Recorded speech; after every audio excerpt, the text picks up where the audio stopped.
everybody? Welcome in to another episode of the NFL Seekers podcast.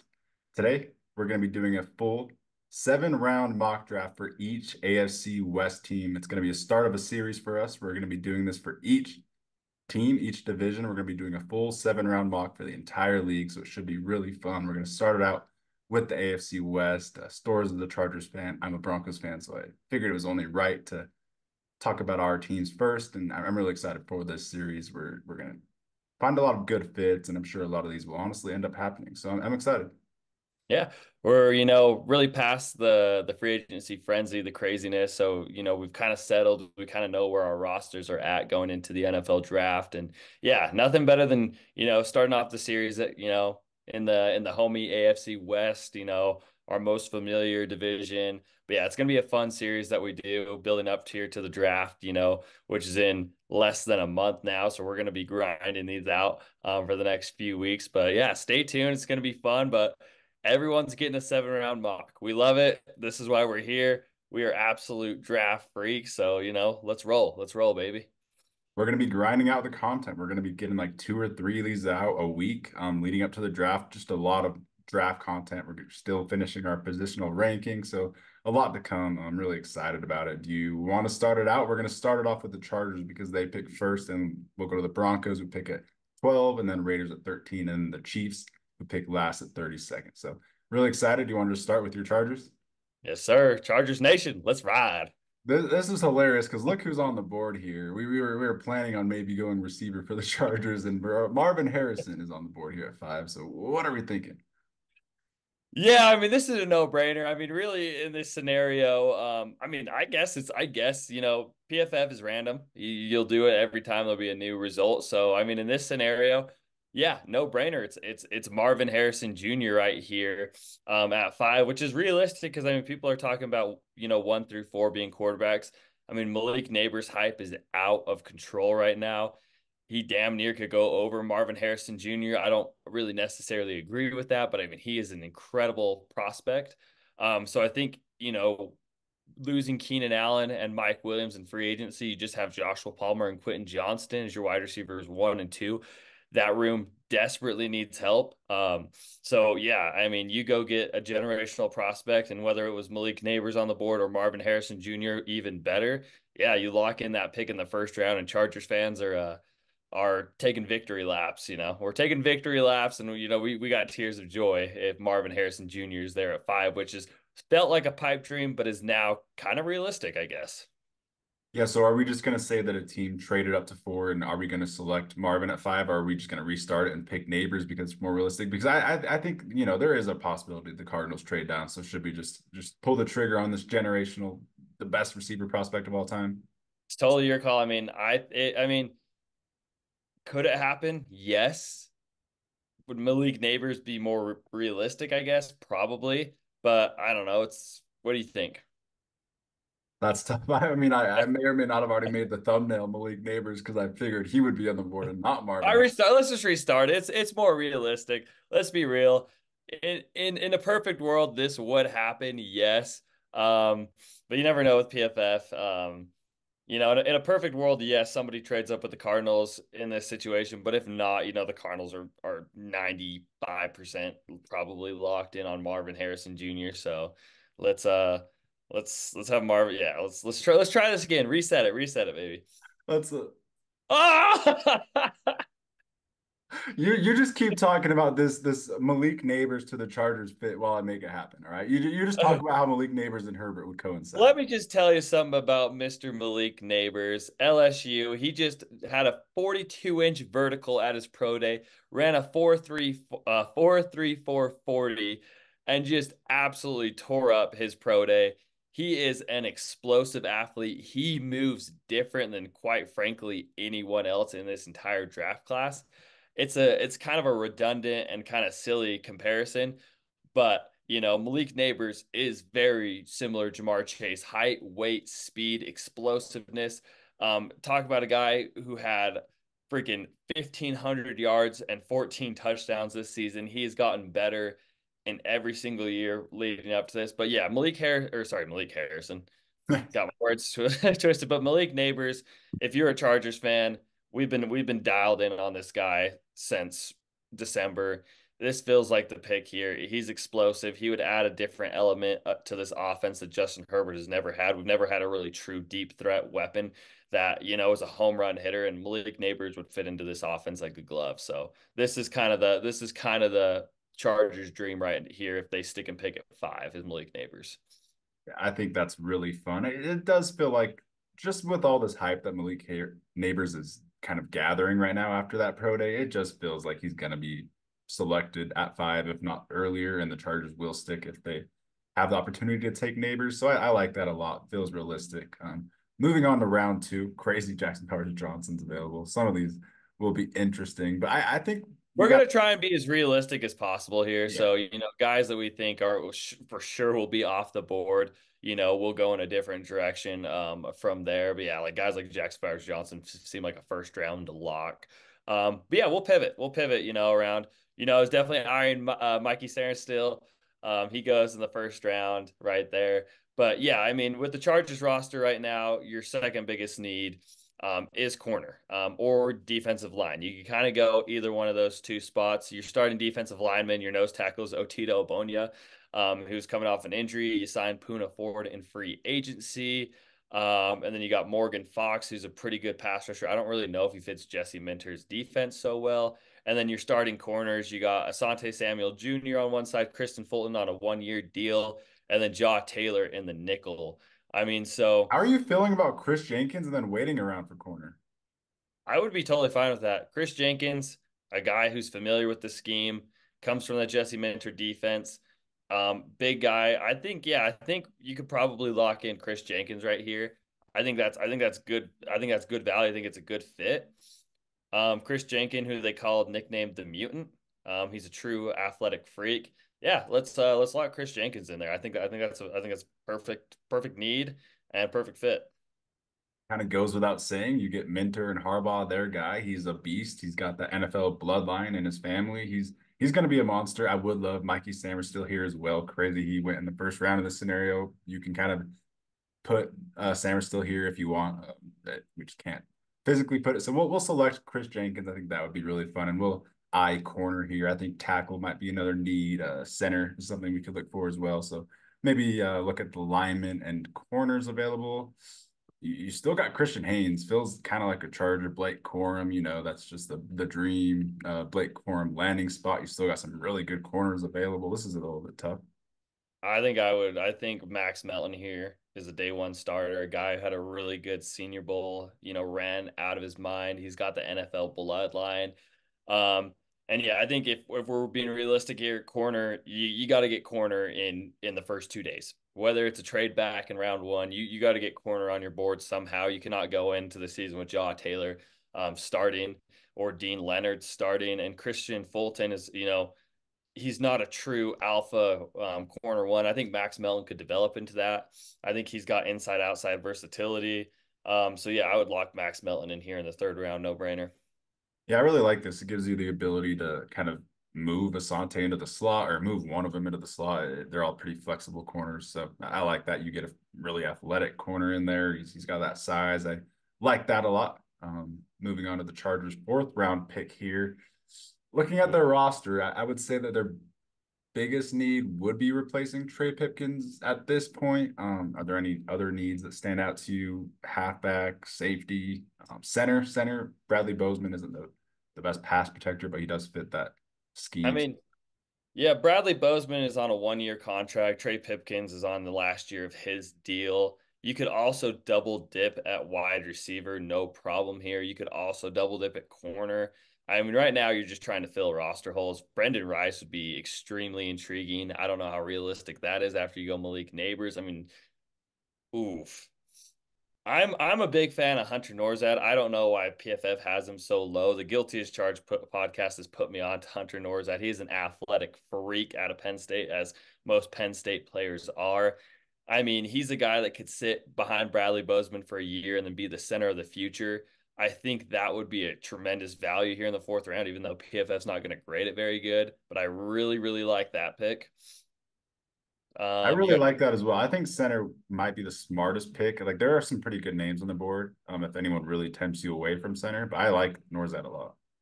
Yeah, I think Hunter Norzad would be perfect. I feel like he would fit into Harbaugh's scheme very well. And a guy that you don't have to start him day one, but he can ultimately develop into your long-term starter, an athletic freak. I mean, just a hell of a football player who is ranked way too low on PFS board. All right, yeah, we'll lock in the Chargers' future center. He can play at guard. He can move around. Just a solid piece that would fit that Harbaugh, that Roman scheme. So love that. The Chargers are picking just a few picks later. Was there anyone else that was kind of on your mind that you were deciding between? I think Cole Bishop feels like a really nice Charger. Tyke Smith. We missed out on Sammer still. You want to get that slot corner. You could get Tyke Smith double up on corners. That could be fun. But Cole Bishop does feel like that classic, just safety, that Eric Weddle type safety out of Utah for the Chargers. He I feel like he wasn't asked to cover in college, and I feel like there's some untapped potential in coverage for Cole Bishop. I think he could be a really good safety, honestly, like better than he was in college. I absolutely love it. I mean, you have obviously Derwin James and Alohi Gilman, and that's it. You don't really have any depth. You have JT Woods as your third, who is just we don't even know what JT Woods is yet. He was a third round pick a few years ago. They never played him. He's really small, injury prone. And this is the Keenan Allen pick, so I feel like you have to hit on this. And I really like Cole Bishop. I mean, his RAS score was like a 9.4. He ran a 4.46. Really sure tackler. And yeah, like you kind of said, I don't think he was asked to cover a lot, and I feel like that's why his grade is really low. But yeah, Cole Bishop, he could kind of play in that Jesse Minter defense, in that Viper role, that they everyone expects Derwin James to play. I mean, Derwin James can also play nickel. It would kind of allow Derwin James to free up and kind of play wherever they want him to, like a chess piece. So let's lock Cole Bishop in here. That's a fantastic pick out of Utah. Yeah, I really like it. And I honestly think he could play some free safety. He has some range to him. He kind of showed in the combine. I think teams wanted him to show that range off and show his coverage skills off. And he succeeded. He succeeded in the Senior Bowl. So really like Bishop. We'll move on to the Chargers' fifth round pick. A guy at the top of the board, Braylon Allen, is screaming at me. That feels beautiful. That feels sexy. That feels like a perfect fit, a Dude, dream. that would be sick. You add him and Gus Edwards, and you've got an absolute freaking diesel truck in the back of your backfield at all time. Oh, that's tempting. And the positional value, I mean, at 140, I mean, he's a young, raw prospect. Um, oh, I I like that. think for this pick, we I need to like go like that. a fun weapon. So either him or like Taj Washington. Maybe we'll see what tight ends are available. Sanat could be fun. One of those players. Oh, Ben Sinnott would be a fun. Because I mean, on the roster right now, you got Will Dissly and Hayden Hurst, who I don't think are really would fit that H back role. I feel like they're more inline blocking tight ends, that can run routes okay. But Ben Sinnott would kind of add something super fun to your team right there. Man, this is hard, Dan. I might call in the phone a friend right here. There's a lot of intriguing options. I mean, Braylon Allen, Taj Washington, even Luke McCaffrey and Ben Sinnott, all right here, are very, very tempting. Who do you think is the most realistic to fall around five, though? That's my thing. That's my thing is who's the most realistic to actually be here at pick Are one. these guys? I don't know if any of those guys will honestly be there, to be honest with you. But like it is the draft at the same time. I feel like one of them will be who has the most knocks. I feel like Braylon Allen could go high, honestly. Do you want to just go Ben Sinnott? Because I feel like he could fall. He's not the siziest guy. I don't know. And he's more of like that H-back fullback. I feel like Ben Sinnott could definitely fall under the radar. Yeah, let's lock in Ben Sinnott. I feel like he'd be a perfect versatile piece, for that Chargers offense that will probably run a fullback a lot more than most other teams, so that could value a guy like Ben Sinnott a lot. Yeah, and do the Chargers even? Yeah, they don't even have a fullback on the roster, and I feel like that's something that they'll want to lean into. So maybe they're just saving it for the draft. So yeah, I actually like that. He can be a Kyle Juszczyk day one. I genuinely think he's that player. I think he could be a Sam Laporta, like a high comp for tight end. He can be both. So I think he's perfect for that Shanahan or sorry, the blanking the Greg Roman. Harbaugh and Roman scheme. Not Shanahan, but you want to move on to the next pick? Yes, sir. Who do we got running back on the board here? Ooh, Ladarius Henderson could be really nice. That's intriguing. Another guy from Michigan. Um, Vidal could be nice. Frank Gore Jr. ties to Harbaugh, his dad, Ooh, when he first went to San Francisco, I think would be a perfect complementary piece to Gus Edwards. More of your kind of third down scat back. He's a guy who's a little undersized, pretty decent in the receiving game. Ooh, I think that would be a really, really good one too. I mean, I don't know, but the Chargers just met with J.K. Dobbins. I don't know if that's what their plan is. But man, I would really like Frank Gore Jr. here. Let's do it. Let's do it. He coached his father. I think that he honestly has some untapped potential. I think he could reach his upside in this scheme. I think it'd be a good pick. Like the only other, it's either him or the Darius Henderson for me. Yeah, Ladarius Henderson's not a bad pick at all here. Um, for the sake of the Harbaugh connection, let's go Frank Gore Jr. Yeah. He coached his dad in San Francisco. There might be a little bit of connection right there. He might be Frank Gore might maybe calling Harbaugh and saying, "Hey, give him a chance, give the kid a chance." I like that a lot. I feel like it could actually work. I feel like he has a lot of untapped potential. So that's a good fit, good scheme fit. Let's move on to the Chargers' last two 7-round picks. What positions are you thinking? Thinking Tackle would probably be nice. tackle, linebacker comes to mind first. You could also double dip at corner or wide receiver. Um, I'm guessing Trent Jones is probably off the board here. Um, a guy, Curtis Jacobs from Penn State. The Chargers actually were known to send a ton of scouts to Penn State this offseason. They still have those same scouts.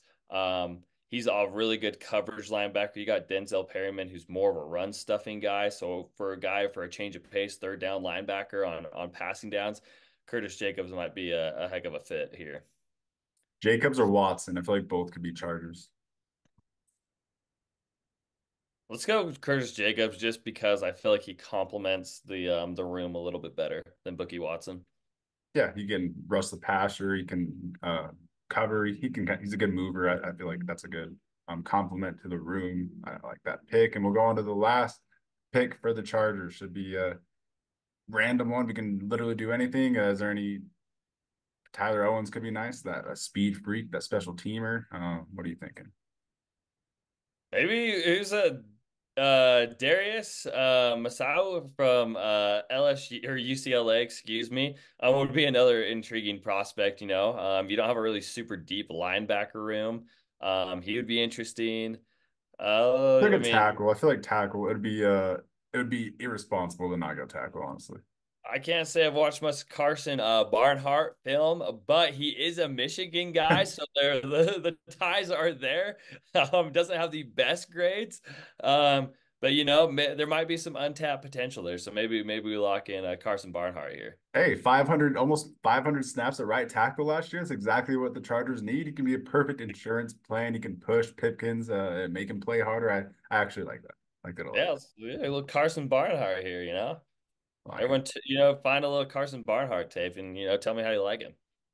Yeah, anyone, yeah, any Charger fans, honestly, comment your thoughts. I feel like we did a pretty good job. So definitely comment what picks you like, what you dislike, what you think is realistic, what isn't realistic. But I mean, I feel like if the Chargers came away with this, you And maybe, well, for the people who are listening audio only, so round five, we had Malik Neighbors, wide receiver LSU, going into pick 37 in the second round. Chris Jenkins, defensive interior player from Michigan.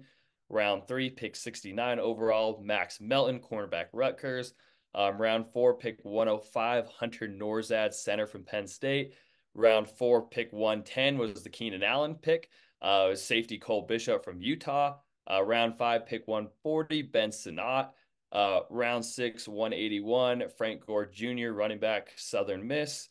Round seven, 225, Curtis Jacobs, the ultra athletic linebacker from Penn State. And then round seven, the GOAT himself, pick 253, Carson Barnhart, tackle from Michigan. another Michigan dog for Harbaugh. Absolutely love this draft. You want to go on to the Broncos now? Broncos country. Let's ride. That's right, baby. Riding with the Broncos. Are we gonna consider trading up, or are we just gonna stick for every team? We do no trades for every team. Let's see how the board feels. I mean, do you think, I mean, is a trade up? Do the Broncos have enough capital? In my mind, I almost feel like the Broncos would have to trade Pat Surtain to move up to the top five. It's going to be a hefty, hefty, hefty quarterback tax, I feel, at the top of this one. Do you want to see who falls to 12, or do you want to call your shot and try and make a trade? let's just roll the dice and see who's at pick 12. We're just gonna start the draft and roll the dice, see who's there. All right, interesting board for the Broncos. Let's see if any of the quarterbacks are available. Bo Nix is going to be the best quarterback on the board. This is a very interesting board because Brock Bowers isn't on the board, who I really think the Broncos would be very tempted to take. I think maybe it's not being talked about enough. I would say his ceiling might be pick 10 and his floor might be pick 12. I really think that's just his range in the draft. But with no Bowers on the board, I really think it's realistic that the Jets do take him. I feel like there's a lot of directions the Broncos could go. They're an interesting team. You could go edge, corner, tackle. I think Fatanu could be really fun. You can start him at guard or center, tackle, anywhere.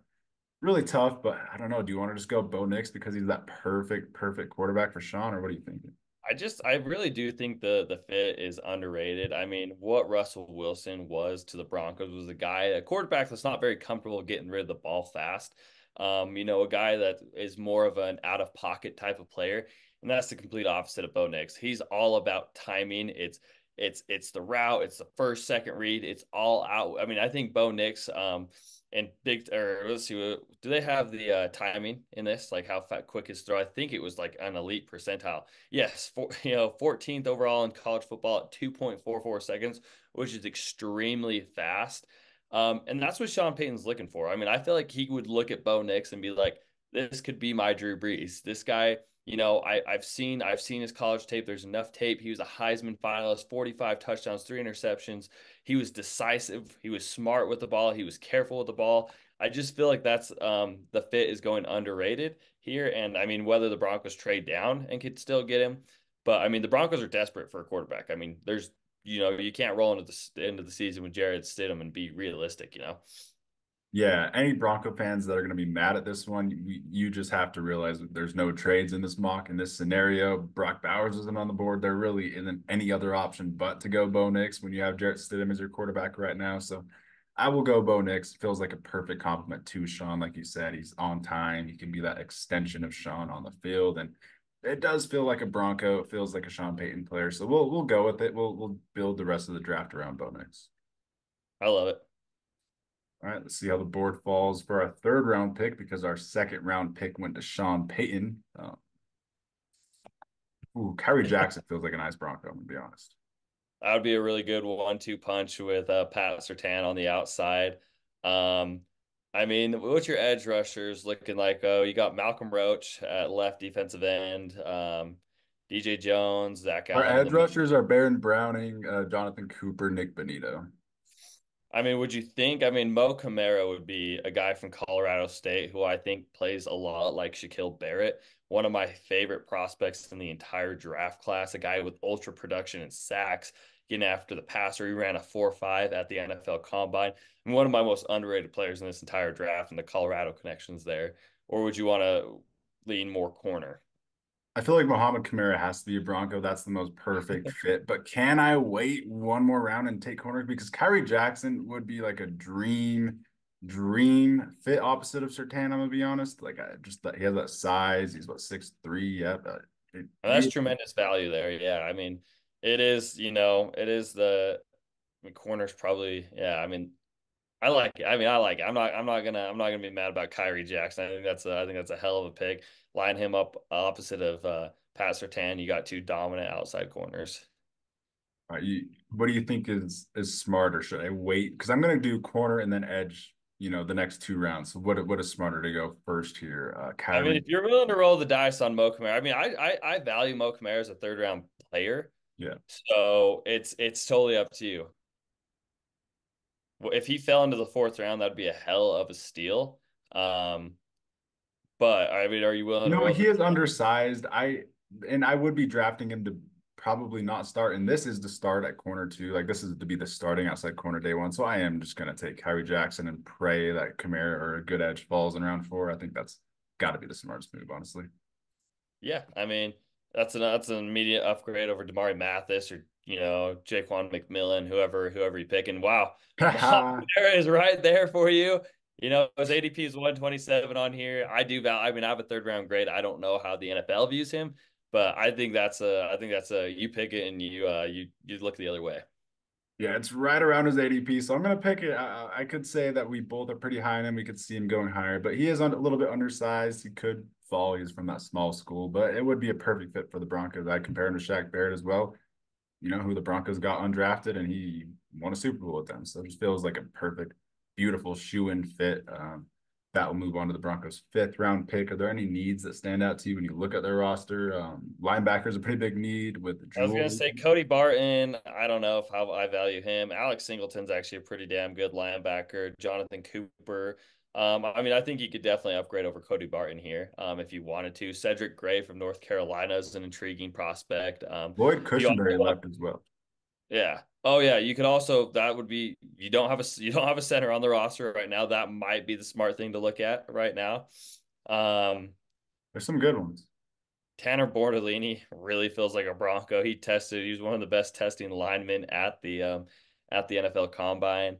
A guy from Wisconsin. I feel like they're always Wisconsin, Nebraska. Those types of schools are always producing high level offensive linemen. Yeah, let's do it. It's probably a little bit more valuable than drafting that linebacker too. And yeah, it really does just feel like a Broncos pick. I think that the Broncos were actually they had a few guys at the Wisconsin Pro Day as well. Jim Leonard came over from Wisconsin to be the Broncos defensive coordinator. A little bit few connections, so we'll go with it. It just feels like a Sean Payton Broncos kind of guy. You can go next to Quinn Miners. They have that same aesthetic, so I really like that. And maybe we could think about linebacker here with our next round five pick. Let's see who's available. Defensive interior intrigues me here as well. Um, your depth at, you got DJ Jones, Zach Allen, whether he plays on the edge or inside, obviously he's versatile. But the depth, I think you could definitely upgrade your depth here. Mason Smith here in the fifth round would be an absolute steal. He's an athletic dude. He's tall. That feels like that could be a lock. Yeah, so I know that the Broncos sent like their whole defensive line staff to the LSU Pro Day. So maybe we do go with LSU defensive lineman here to complement that, to go with what the rumors are indicating. And it's hard to choose between Wingo and Mason Smith. They're kind of both really good and there's different types. So I don't really know who the Broncos Pick your would poison. I prefer. feel like Mason Smith may be a little bit more of a, of a pass rusher. Um, I mean, it's kind of pick your poison. I don't think there's a wrong pick there. Yeah, let's go with the pass rushing specialist because we got that DJ Jones, that run stopper, that big guy. So yeah, I like Mason Smith a lot. That could be a nice pick for the Broncos. And if we really wanted to, we could go Mekhi Wingo right here as well. That would be I electric. guess you could totally double dip. Um, Linebacker. Maybe this is the spot you look at linebacker. Um, Guess who's the What are best the available? tight ends looking like for it? I just don't know if it's realistic if Dallin Holker is a I don't mid know if round pick. Theo Johnson's being. I don't know if I agree with it, but Theo Johnson's being talked as like a top 70 pick too. He was Yeah, it would tested a be Holker. He perfect feels like a passer. Bronco, but could be like early or late. JT Bertrand's tempting there. Tyrone Hooper, Steel Chambers, Trayvon Wallace is also a really good linebacker from Kentucky. It's kind of oof. What do you think? Do you want to double dip in the trenches? We have too many needs. I feel like we gotta spread it out. Is You could Holker on? also look wide receiver. I mean, you just signed Josh Reynolds. You have Cortland Sutton, Marvin Mims. You could take a shot. Luke McCaffrey here would kind of be fun. His dad being Ed McCaffrey, the Broncos old legend. That would be kind of a cool fit. That would be electric. It's kind of a position the Broncos don't have right now. That gadget that you could play running back for you. You can catch those He'd be screens. a returner as well. I think he'd be a very versatile pick. And I feel like the Broncos, I feel like they would be kind of sentimental to take in like the bloodline of Ed McCaffrey. I feel like that would make a lot of sense. I agree. I think the Broncos have another fifth round pick, don't they? Oh, maybe they don't. Wow. Okay. Do you want to take him? Do you want to just take McCaffrey? That's pretty fun. Yeah, this is probably his range. I think fourth, fifth round is where somebody will like him. He actually did pretty good at the Senior Bowl. He tested really well. He's faster than Christian McCaffrey apparently by like 2/10 of a second.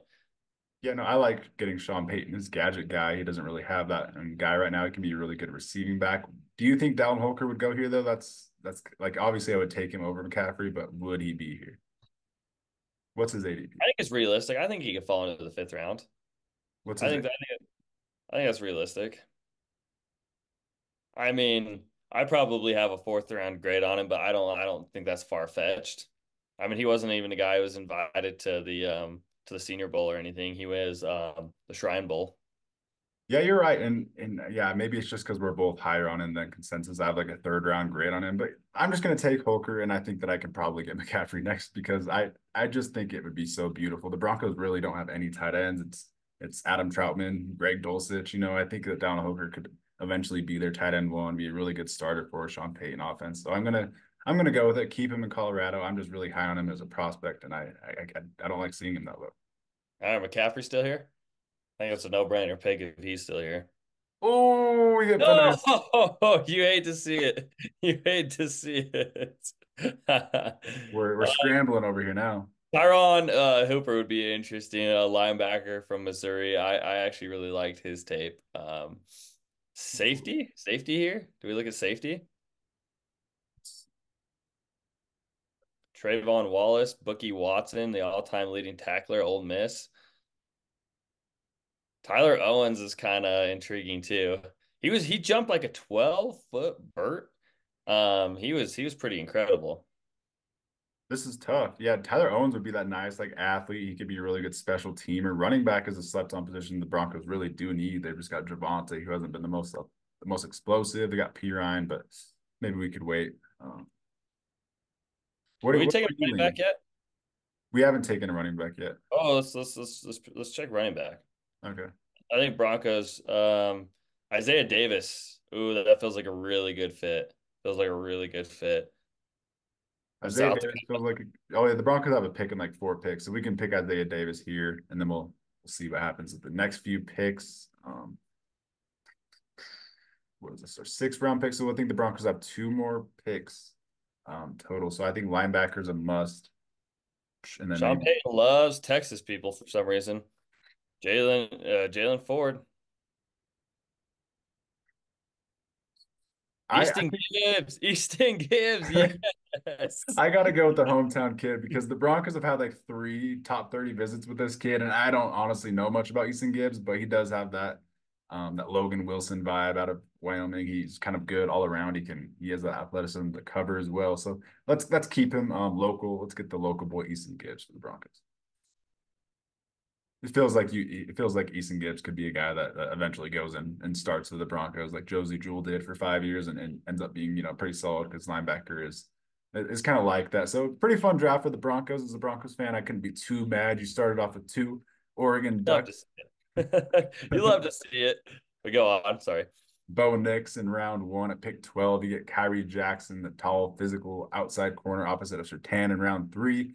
And then you go to Colorado State. You stay in state in round 4 with Mo Camara off the edge. And then you get Tanner Bortolini as the center in round 5. Mason Smith in round 5. Dallin Holker as well out of Colorado State in round 5. You could be a really good starting tight end for Sean Payton. Isaiah Davis, another fun, explosive running back to pair up with Javonte Williams, and then Easton Gibbs, the local guy, keep him for the Broncos. I would be pretty happy with this draft. It feels like I feel like we didn't waste any picks. A lot of those guys could be instant impact for needs that positions that they really need. Yeah, feels like a Bronco draft right there. The Colorado State, the Oregon, Mason Smith, Easton Gibbs. You love to see it. That deserves a let's ride. That's right. And then let's ride on to the Raiders pick here at 13. We're gonna move on to the Raiders. Should be pretty fun here. I guess we'll kind of get into another quarterback discussion as well. I mean, do you want to just start it out? Are we thinking quarterback maybe round 1, round 2? Are we thinking trading up for like a Jaden Daniels? All we have is Gardner Minshew, essentially, Aiden O'Connell. I mean, I think the Raiders will be very, very aggressive to trade up into the top five. Whether they can pull it off and do it is another question. I feel like right now, if we're just talking about the team that has the best odds of moving up, it would be Minnesota. Um, I mean, the Raiders did sign Gardner Minshew. Maybe he's a bridge quarterback for somebody, they draft in the second round. I think they'll definitely try to move up into the top. I mean, they can't get five. There's not going to be an in-division trade with the Chargers. They're not going to allow them to come up and take their quarterback, no matter what they offer them.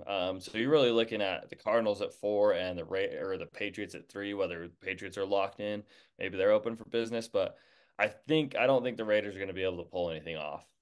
Yeah, it would have to be the farm for Jaden Daniels. I could honestly totally see Antonio Pierce just being careless and going all in for his boy. The Arizona State connection with Jaden Daniels. But let's just see how the board falls. Let's see how the board falls for us because I really don't see the Raiders being too desperate for quarterback in this year's draft at Damn, least. Broncos taking my Raiders pick. Ooh, Fatani would have been beautiful here. That is a little bit rough. I feel like right tackle kind of feels like the no-brainer must pick here. And yeah, Fatani would have been nice because he could have played guard for you, center for you, tackle for you. I feel like Fatani was our pick. That definitely finessed us, but I feel like there's some pretty good options we could still go here.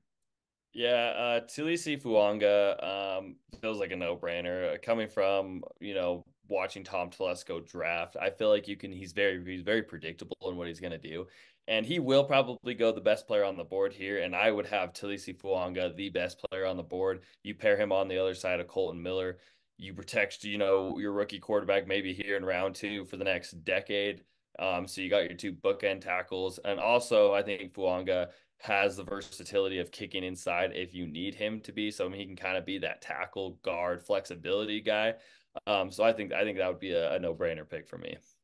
Yeah, your right side right now is DJ Fluker and Thayer Munford, so definitely draft I didn't Wonga. even know DJ Fluker was still in the NFL. That's wild. I had to That is double check that. absolutely wild. I definitely had to double check that when I saw that the other day. But yeah, we'll lock in Fuanga. You get that insane tackle opposite of Colton Miller, and let's see who fell in round two. Let's see if there's any of the quarterbacks that might have fallen. And Bo Nix and Michael Penix both fell to round Bo two. Nix is already theoretically gone to the Broncos. Yep. So So we're gonna say Bo Nix is not on the board. Michael Penix is the best quarterback available. Do you think that Michael Penix is a good fit for that Luke Getsy offense in Vegas? I feel like just he feels like a Raider, but what are your thoughts?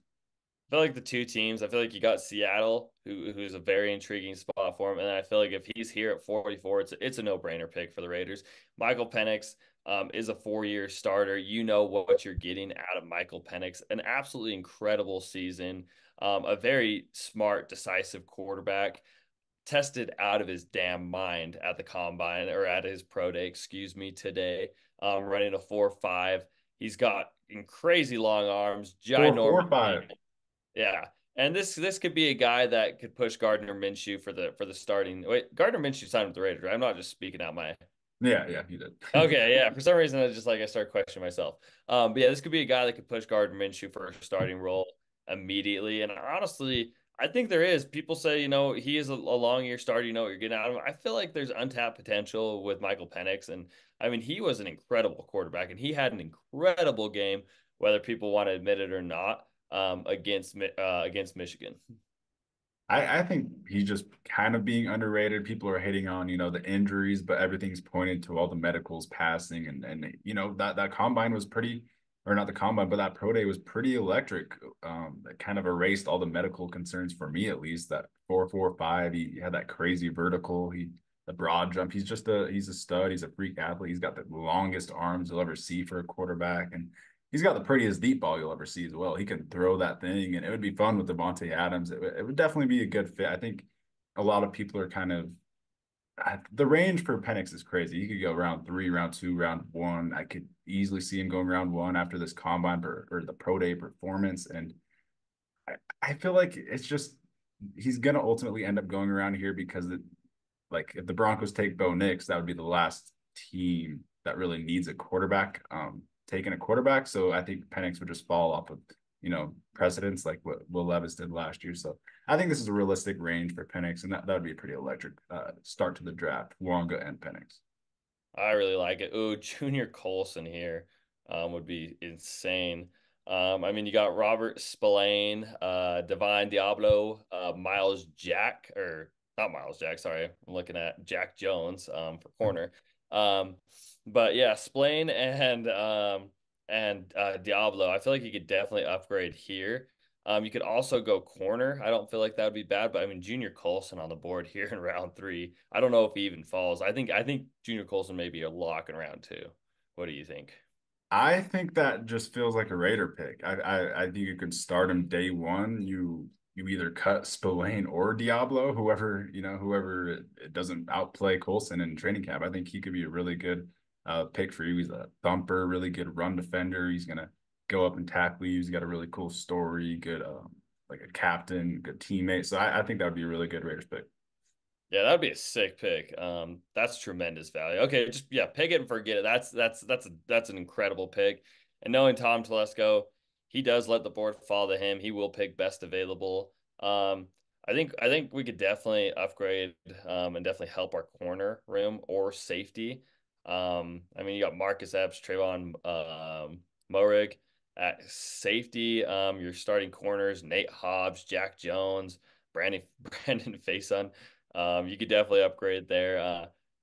Cam Hart here in the fourth round is tremendous value. That's a true alpha 6'2" corner outside, get in your face, jam you. Also very good in zone coverage. And Tom Telesco, as a former Chargers GM, I know what he likes to do, and a physical tall corner from Notre Dame is right up his alley. No, yeah, you don't have to convince Cam Hart to the Raiders for me. That just feels like a Raider corner. You can start day one on the outside over Jacorian Bennett, and yeah, I feel like that's Jacorian or not Jacorian Bennett. Cam Hart, Jack Jones, and Nate Hobbs is a good corner trio. Would you prefer like Nate Hobbs and Jack Jones on the outside with Jerry and Jones in the slot, or would you just prefer Cam Hart on the outside? For Cam Hart on the outside. I mean, that is a guy I have him ranked as a top 70 player. That positional value right there is incredible. Yeah, no, I definitely like that, and the Raiders lost Josh Jacobs. You're kind of sitting with Zamir White, Alexander Madison, who I expect to probably be cut midway through the season. So I do kind of want to go running back if that's okay with you, unless there's any other positions on your mind. No, I would really like to go running back here, and Dylan Johnson's very intriguing here. A guy who has a lot of familiarity with Michael Penix, who we just drafted, a really big bruising running back. Kamani Vidal is also an intriguing pick here. That kind of feels like a Tom Telesco pick. Dylan Lebu, I don't even know it. Lebu. Laub. I like the Wow. Dylan Johnson idea though, the pairing him back up with the Penix. That kind of feels like a no-brainer, especially when he's like a good role running back, and that's like a perfect complement to Zamir White. So I actually like the pairing of Dylan Johnson with Zamir White, if that's how you want to go. Yeah, I feel like that's brilliant. Two guys that already have chemistry with each other. And a very underrated running back for sure in Dylan Johnson. Yeah, I know you definitely like Dylan Johnson. You have him pretty high in your running back list. If you guys haven't checked that out, go check out our NFL draft positional rankings. We've got our running backs, corners, tight ends out. We still got to get our quarterbacks out. So a lot more to come. So stay tuned for our draft content. And moving on to round six for the Raiders. Any other needs really stand out to you? Uh, Wide Offensive receiver line, I Wide guess. receiver, Yep. offensive line, I would like here. I mean, I don't feel like our receiver depth is great. Obviously, Hunter Renfrow is now off the team. I feel like it's just really Devontae Adams and no one else. Um, and Joshua Cephas, right there, definitely feels like a guy who the Raiders would take. Does have really good, production at UTSA. A guy who actually ran pretty damn fast. Um, I think this could be a Raiders pick for sure, to add to that depth at wide receiver. No, yeah, you're just sitting with Devontae Adams, Jacoby Myers, and Trey Tucker right now. So let's go best receiver available. Cephas could be that nice Raider. He could eventually be a starter for you, honestly. That's a good value pick. And then here, I'm definitely just thinking interior. I feel like just drafting a guy that can move to the center guard in a pinch would be a pretty big boost for this team. Any of these guys stand out to you? Maybe Kingsley? Uh, I did, yeah, I did watch. I haven't watched the Kingsley tape. I did watch a little Charles Turner tape from LSU. I'm not a tremendous athlete, but a guy who I think could develop into something. These guys, you're just taking projects here, right here in the seventh round. You're betting on a project. So I wouldn't mind Charles Turner as a guy who has center guard flexibility. You But want what to do just you go another tackle maybe, and then maybe if Fuanga plays guard, you have that tackle insurance, or because it's a It's little bit true. better. I mean, Brandon Coleman would Yeah, be interesting here at TCU. I feel like that seems like kind of like a Telesco, Anthony Pierce guy. So maybe Brandon Coleman. Definitely a project type tackle, but that's what you're drafting here in the seventh round. yeah, get that sizey tackle. I like that a lot. Kind of insurance for Fuanga, and then I think this is the last pick for the Raiders. Any other needs? You were saying safety. It could see a safety. Who do we got at safety left on the board? Let's see. I'm thinking edge or safety. So let's see who the best edges or safeties are. Zion Tupuola could be a nice Hey, Raider. sticking with the Washington theme, Oh, I think it needs to be Zion. come on. Come on. The productive edge rusher for Washington has really no business being in the seventh round. He's kind of been like a name that I've known for a few years now and just a really good productive guy in the Pac-12. So I'm going to go Zion Tupuola Fatih. Definitely didn't say that right, but let's go with it. I love it. That's Telesco.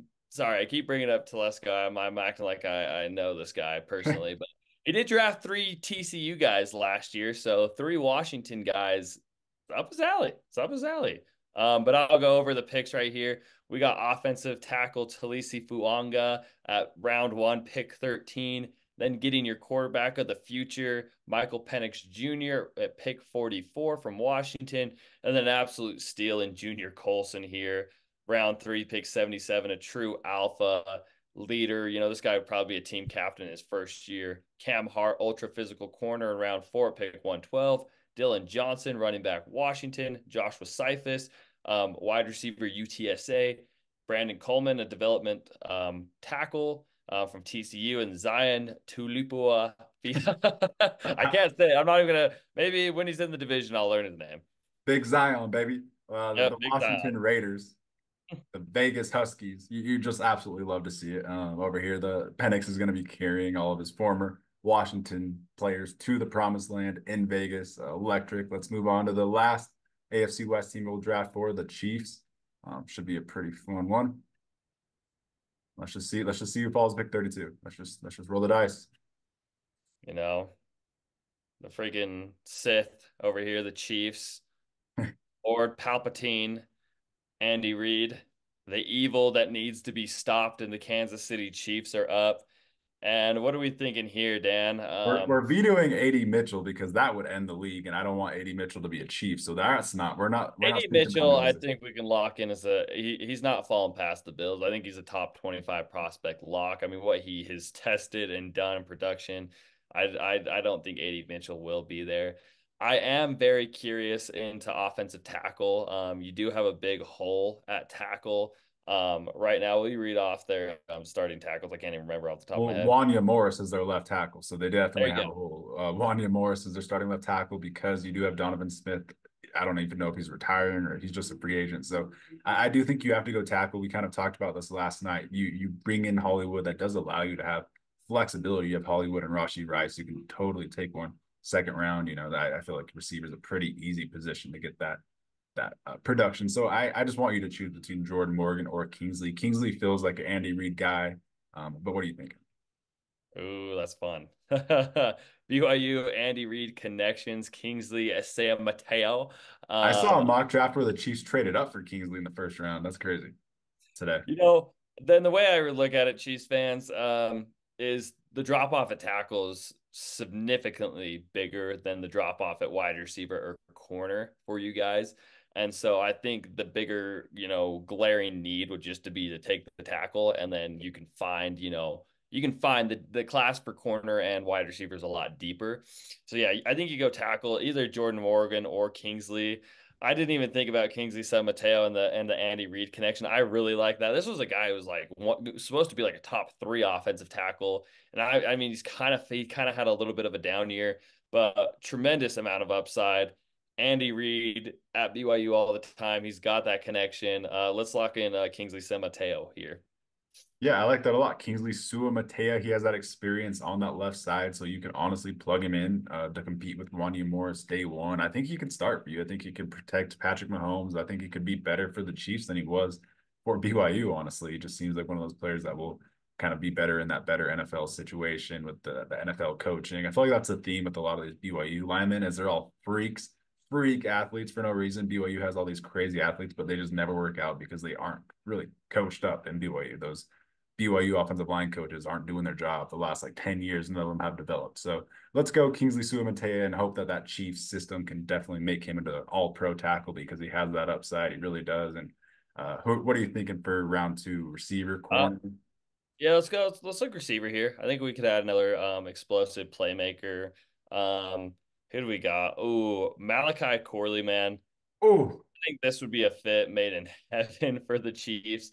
You pair him with Rashee Rice and Hollywood Brown. I feel like he kind of complements those two perfectly, kind of being that Debo Samuel type of wide receiver. A guy that you can line up all over the field. He can be your scat back type of wide receiver. That's just too perfect of a fit for me.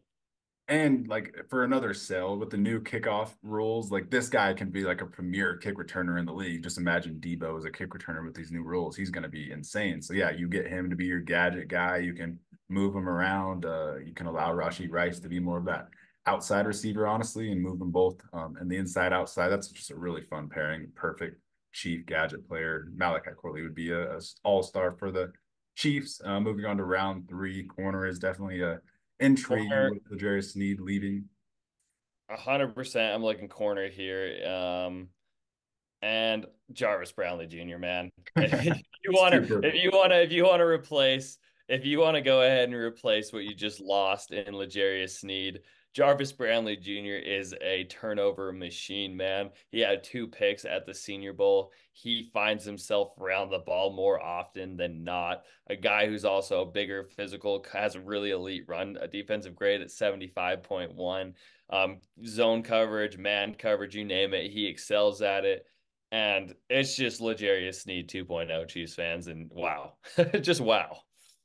Yeah, like is this pro comp L'Jarius Sneed? Like you just said that, and it just totally clicked in my head. I think he might be L'Jarius Sneed. He might be L'Jarius Sneed. I think the Chiefs actually just drafted L'Jarius Sneed. This might actually be the pick that they They they, just they saved. They got. just got a third round pick and saved $20 million and just re-got L'Jarius Yeah, Sneed. is this the exact pick that they got? Because if so, then he was just reborn and regenerated with pick 95. Because I honestly think he's going to be L'Jarius Sneed for them day one, a playmaker on the outside. 100%. Yeah, that's almost too perfect. Chiefs fans, wow. This is how it happens every year. It's just perfect. Everything falls in your lap. Here I'm probably looking defensive interior. I'm probably thinking about life after Chris Jones. You got to start planning for that. Chris Jones is going to get really expensive. Mekhi Wingo, LSU. It's too easy, man. It's too easy for the Chiefs. Chris Boyd would also be intriguing. I really, really like Mekhi Wingo, guy, who can rush the passer incredibly well, who's also a really good run defense player. I don't know. I really like that here. What do you think? No, yeah, that perfect Chris Jones replacement because he can do it all. He can run, defend, he can pass rush. He probably has more upside than than he's going in this range. So I think that's another Chiefs pick. All these good prospects keep falling to the Chiefs. Let's see what good prospect falls to the Chiefs here in round five. I'm here. I'm kind of thinking interior offensive line. I mean, let's see, who do the Chiefs have on the interior? They have no depth. They have good starters, Joe Tooney, Creed Humphrey, and Trey Smith, but the depth is a little bit rough. Um, if I would say like if Zach Zinter was here, I would agree with you because that's just like a really high upside guy to kind of eventually replace Joe Tooney. But I don't really know if there's like that high upside guy right here. Yeah, I don't know if there's anyone I love right there. But Just Zach resigning. Zinter, like just disclaimer, like we would have drafted Zach Zinter there because that's a Chiefs pick. He sits for a Yeah, year, gets healthy, and he's an all pro. yeah, that's a no-brainer Chiefs pick right there. Michael Barrett would be intriguing. I mean, you did just resign Drew Tranquill. Willie Gay did walk in free agency, team captain at Michigan. Um, JT Bertrand, seems like Drew Safety, Tranquill. safety Safety, could be something. yeah, safety could be an intriguing pick.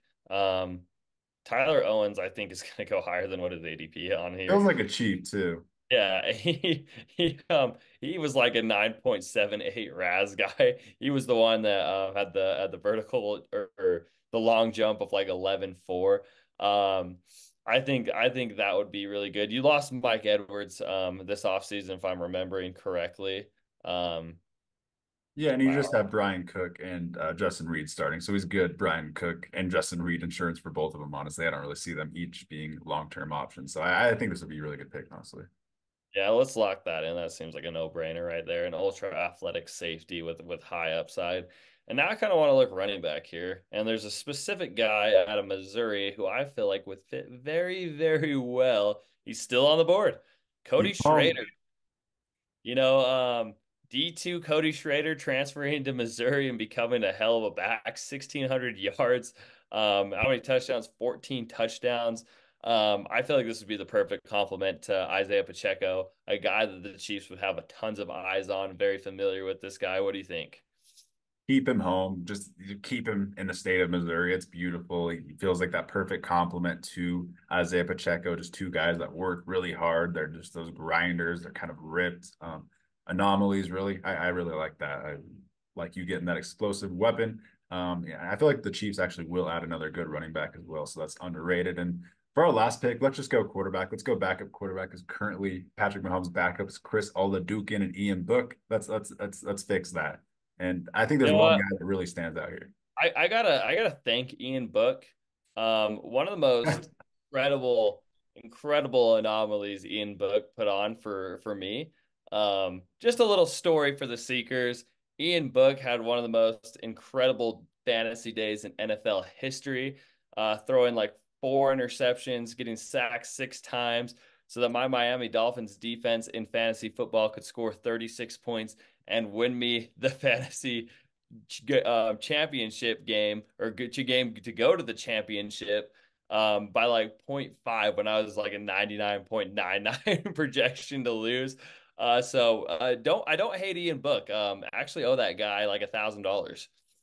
Oh, so you owe Ian Book something. I have a proposal for you here. I'm gonna give you his homie from Notre Dame. They probably have no connection at all because he transferred to Notre Dame. But I'm gonna give you another Notre Dame quarterback in that room, Sam Hartman, to compete with Ian Book and probably run Ian Book out of Kansas City and get him out of a job. And I'm gonna do this because you ruined my chances and hopes and dreams in that fantasy league like 5 years ago. So thanks. I think I took like third or fourth in that. Ian Book the GOAT. Love you. If you're listening, Ian Book, if you're listening, Ian Book, please hit like and subscribe. Give me a comment. I'm your biggest fan. I love to see it, kid. Sam Hartman to the Chiefs, and this one is for Ian Book. We'll lock in this Chiefs draft for Ian Book, brought to you by Ian Book. And I don't know, I feel like our best draft was honestly the Raiders draft because that one was just beautiful. But this one just feels like a Chiefs draft as well. You get a lot of value. A lot of these guys fall to you. You get Kingsley Suamatea in round one, feels like a Chief. The Andy Reid BYU connection. Malachi Corley round two, another guy that feels like a Chief. Feels like Andy Reid would use him in beautiful ways. You get Jarvis Brownlee in round three, a perfect one-for-one replacement for Snead. And then Mekhi Wingo round four, Tyler Owens round five, some good defensive pieces that can eventually fill in and honestly start for you. And then Cody Schrader, keep him in town at round five, and then Sam Hartman in round seven to back up Mahomes. I like that. Feels like a realistic draft. Yes, sir. Sam Hartman, every girl's favorite quarterback. You love to see it. Disney quarterback Sam Hartman backing up Mahomes. You love to see it. The fit is fantastic. But yeah, this is fun, man. This is a fun exercise. I can't wait to do every single team. We're getting 7 round mocks out for you guys, so you better be tuning in. You better be liking and subscribing. You better be commenting. Show us some love here because we're doing it for every single team. And we're gonna be grinding, man. We're grinding until the draft, our favorite day of the year. So stay tuned. It's gonna be fun, Dan. And I'm gonna put you on the spot. Any exit hot takes? I was just gonna say we're sickos and we're yapping about the draft. So definitely just stay tuned for all our draft content because we're definitely grinding this out. We're gonna have every single team a 7 round mock draft for. So yeah, exit hot take for just the AFC West in general. My exit hot take is Michael Penix Jr. goes to the Raiders and he sets the league on fire as a rookie. He makes the playoffs for the Raiders in this scenario. Like if he has that draft class we just gave him, he's making the playoffs. Clip it, baby. Clip it. Michael Penix Jr. Playoffs year one. You love to see it. All right, everyone. Like, share, subscribe. Stay tuned, baby. Peace. Peace. Hey, Balloon.